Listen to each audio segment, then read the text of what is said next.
Good evening and welcome to our special coverage, Diplomacy on the Edge. In recent days, an unprecedented face-to-face meeting took place in Riyadh, Saudi Arabia, bringing together high-level officials from the United States and Russia. After years of fraught relations, marked mostly by terse phone calls and minimal direct engagement, these talks have garnered worldwide attention. The core issue is how to end the protracted conflict in Ukraine, which has raged on since early 2022. Despite the slim hope for immediate breakthroughs, many see this meeting as a step toward easing tensions, possibly laying the groundwork for a future summit between U.S. President Donald Trump and Russian President Vladimir Putin.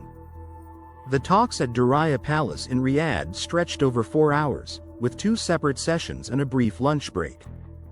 On the American side, key figures included Secretary of State Marco Rubio, National Security Advisor Mike Waltz, and Special Envoy Steve Witkoff. Representing Moscow were Foreign Minister Sergei Lavrov, Foreign Policy Advisor Yuri Ushakov, and Investment Fund Director Kirill Dmitriev, hinting that financial matters were also part of the discussion. Initially, the mood reportedly felt tense. However, as the day progressed, the atmosphere warmed slightly, leading both delegations to describe a greater mutual understanding, though no groundbreaking announcements emerged. One of the most contentious elements of these talks? The complete absence of any Ukrainian or European Union representatives. Ukrainian President Volodymyr Zelensky, who was scheduled to visit Saudi Arabia, abruptly postponed his trip in protest. He declared that Ukraine would reject any deal brokered without direct Ukrainian involvement, especially given circulating rumors that question his legitimacy. His 5-year presidential term officially ended in 2024, but it was extended under martial law. President Trump has hinted that fresh elections in Ukraine might be due, asserting Zelensky's approval ratings are slipping and indicating doubts about his authority to make far-reaching decisions. This sentiment strikingly aligns with Russia's stance that Zelensky may lack a valid mandate. Across Europe, leaders are both alarmed and resolute. The primary worry is that a direct channel between the US and Russia, excluding the EU, could undermine Europe's security interests. Some officials in Brussels have signaled they are prepared to respond firmly if the White House introduces new tariffs on steel, aluminum, and other goods, a move reminiscent of Trump's earlier term. EU representatives are already sketching out possible retaliatory measures, from targeting iconic American products, think jeans, bourbon, or motorcycles, to strengthening digital regulations that could heavily affect major US tech companies. Meanwhile, President Trump has maintained that any tariffs would simply be reciprocal actions against what his administration deems unfair EU trade barriers. Another delicate topic on the table is Ukraine's rare mineral deposits. Some American officials have floated ideas about gaining partial ownership or exploitation rights, which they say could help Kyiv offset the immense military aid and financial backing provided since 2022. Not surprisingly, Ukrainian officials are incensed, describing any such arrangement as a violation of their nation's sovereignty and a thinly veiled attempt to profit from tragedy.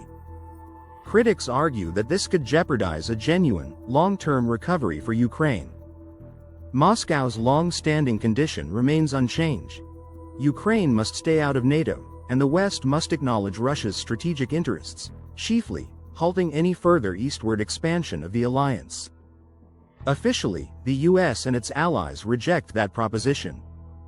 But with Washington now exploring a different diplomatic approach, some European leaders worry about the possibility of hidden concessions. Observers say it's too early to guess when, or if, President Trump and President Putin will hold a formal summit. At the center of everything stands President Zelensky, recognized internationally as Ukraine's head of state. His involvement, or exclusion, in any resolution is a critical factor. Meanwhile, life goes on in Washington, with certain media outlets distracted by personal stories, like the latest rumors surrounding Elon Musk and a possible 13th child with writer Ashley Sinclair. Despite the sensational headlines, the Ukraine crisis holds far more significant implications for global stability. So, what comes next? Potential roadmaps for a ceasefire are rumored to be in the works, along with discussions over Ukraine's neutral status.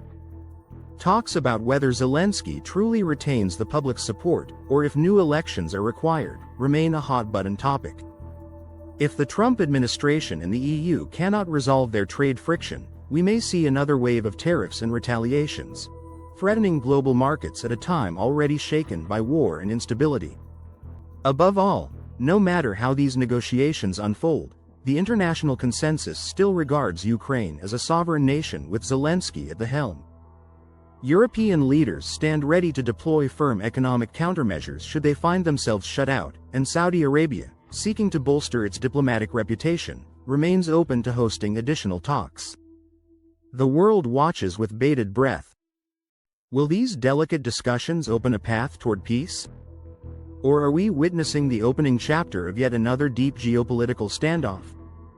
One thing is certain. For the ordinary citizens of Ukraine caught in the crossfire, every decision made behind closed doors can have life-altering consequences.